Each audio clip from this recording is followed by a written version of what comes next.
Hello दोस्तों, मैं हूं सौरभ खरे और आप देख रहे हैं मेरा यूट्यूब चैनल दी ओरिएंटेशन। आज मैं आपके सामने यूपी टेट से संबंधित जितने भी आपके डाउट हैं उन सभी को क्लियर करने जा रहा हूं कि यूपी टेट का एग्ज़ाम कैसे होता है, कौन इसको कंडक्ट कराता है, कितने नंबर का होता है, इसका सिलेबस क्या होता है, ये इसका नोटिफिकेशन कब आने वाला है, एग्ज़ाम कब होगा। इसके बारे में आपको सारी A to Z जानकारी आज देने वाला हूँ। सबसे पहले तो आप ये समझिए कि यूपी टेट का एग्ज़ाम कहाँ होता है। तो ये Uttar Pradesh teacher eligibility test है। अब चूंकि उत्तर प्रदेश में बेसिक शिक्षा परिषद में टीचर बनने के लिए आपको दो टेस्ट देने पड़ते हैं। पहला होता है यूपी टेट, उसके बाद होता है ये आपका जो सुपर टेट कह लीजिए आप।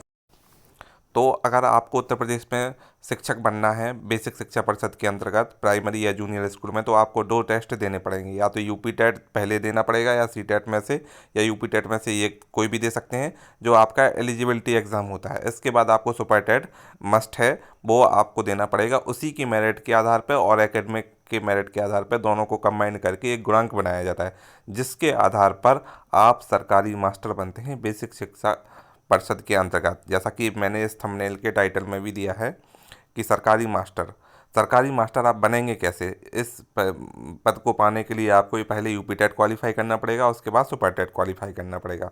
तो आज मैं आपके सामने ये वीडियो क्यों लेकर आया हूँ, इसकी एक वजह है, क्योंकि आज जो बेसिक एजुकेशन डिपार्टमेंट का ऑफिशियल ट्विटर हैंडल है उसके द्वारा बता दिया गया है कि जल्द ही अधिसूचना जारी की जाएगी यूपी टेट 2023 की। क्योंकि बहुत सारे डीएलएड प्रशिक्षु हैं जो यूपी टेट के लिए इंतज़ार कर रहे हैं। वैसे तो उन्होंने अभी रिसेंटली सी टेट भी दिया होगा और होपफुली बहुत सारे लड़के क्वालिफाई भी कर चुके होंगे।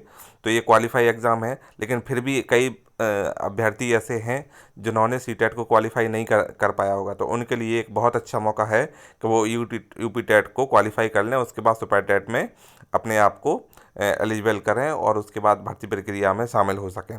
क्योंकि यही दो विकल्प हैं, यूपी टेट या सी टेट में से एक क्वालिफाई आपको हर हालत में करना पड़ेगा, बिना इसके आप शिक्षक नहीं बन पाएंगे।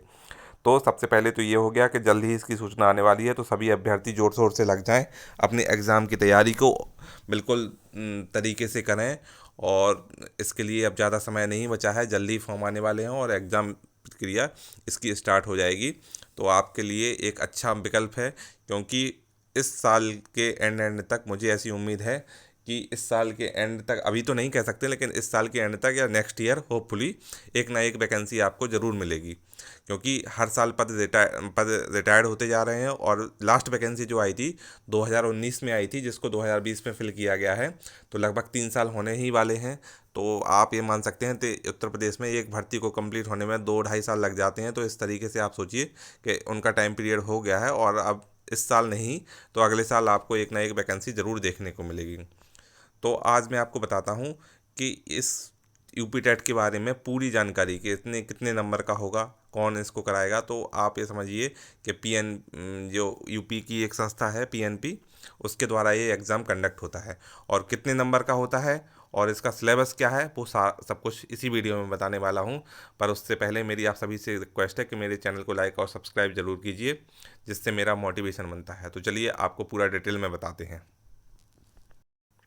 सबसे पहले तो आप जान लीजिए कि उत्तर प्रदेश जो यूपी टेट होता है जो दो लेवल में होता है, एक प्राइमरी लेवल होता है और एक जूनियर लेवल होता है, जिसको लेवल 1 और लेवल 2 कह सकते हैं या कुछ भी कह लीजिए। लेकिन प्राइमरी यानी प्राइमरी लेवल और जूनियर लेवल दो लेवल में ये एग्ज़ाम होता है। तो 1 से 5 तक का होता है, वो होता है पेपर 1, वो लेवल 1 होता है। और जो जूनियर के लिए होता है वो 6 से 8 के लिए होता है। तो जो प्राइमरी लेवल का एग्ज़ाम होता है उसमें ये एग्ज़ाम 5 सेक्शन में डिवाइड होता है। जैसे प्राइमरी लेवल हो गया, उसका एक अलग एग्ज़ाम होगा, जूनियर लेवल के लिए अलग हो गया। तो मैं आपको पहले प्राइमरी के बारे में सारी डिटेल देता हूँ। सबसे पहले तो ये 150 नंबर का पेपर होगा।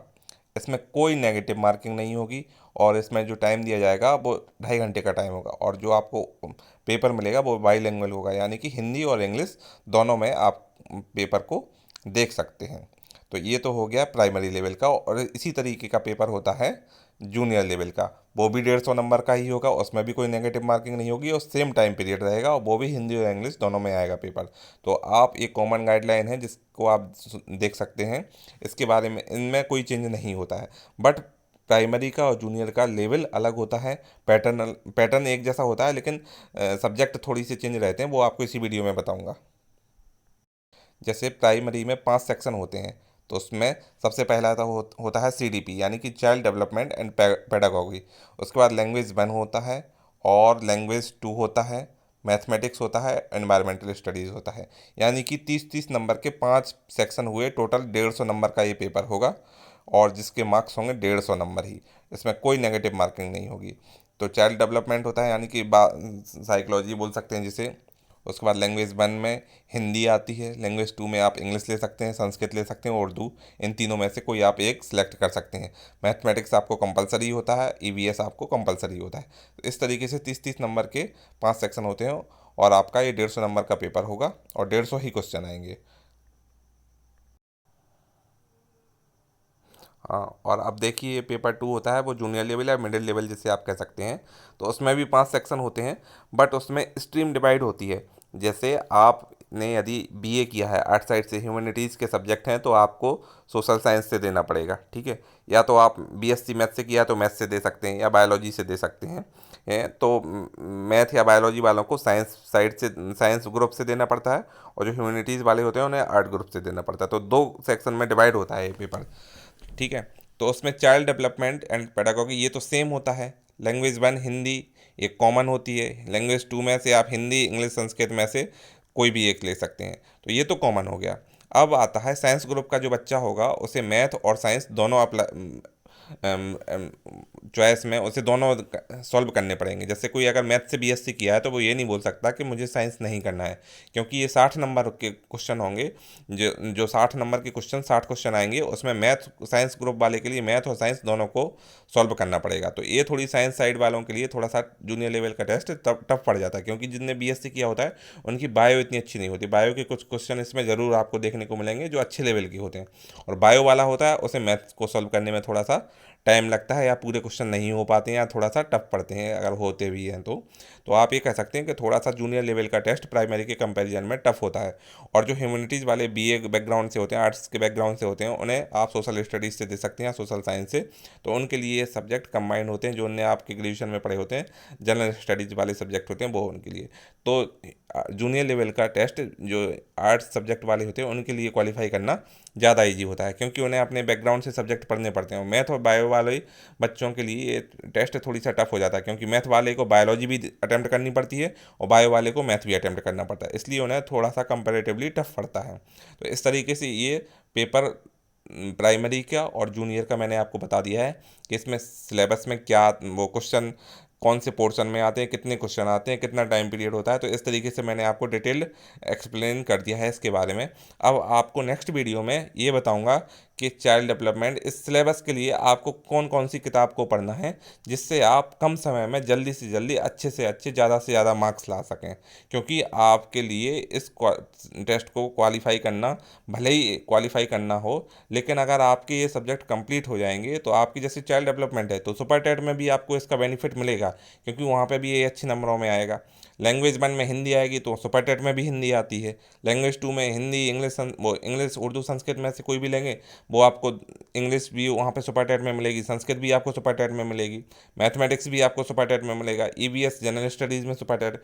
यानी कि आपको ये जो 5 सब्जेक्ट दिए गए हैं, ये आपको कंपलसरी अच्छा कमांड इन पे करना ही पड़ेगा। और आप यहाँ पे अच्छा कमांड कर लेंगे, तो आपको सुपर टेट जब आप टेस्ट देंगे, तो वहाँ पे आपको बहुत बेनिफिट मिलेगा, क्योंकि यहाँ का पूरा सिलेबस आपको सुपर टेट में देखने को मिलेगा।